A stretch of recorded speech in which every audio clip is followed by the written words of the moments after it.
Hello friends, I hope you are doing well. Today we'll talk about how to fix or how to solve the problem of Wolt app. You click on settings. Here we click on apps, default apps, app settings. In this page you will search about Wolt app and you will click here.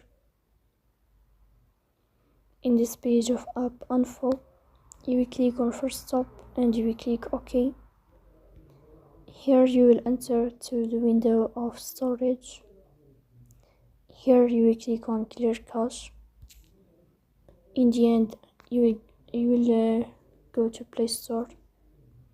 You will search about Wolt delivery.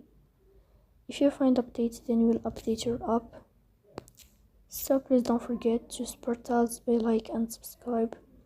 See you next time, and thank you for your watching and your attention.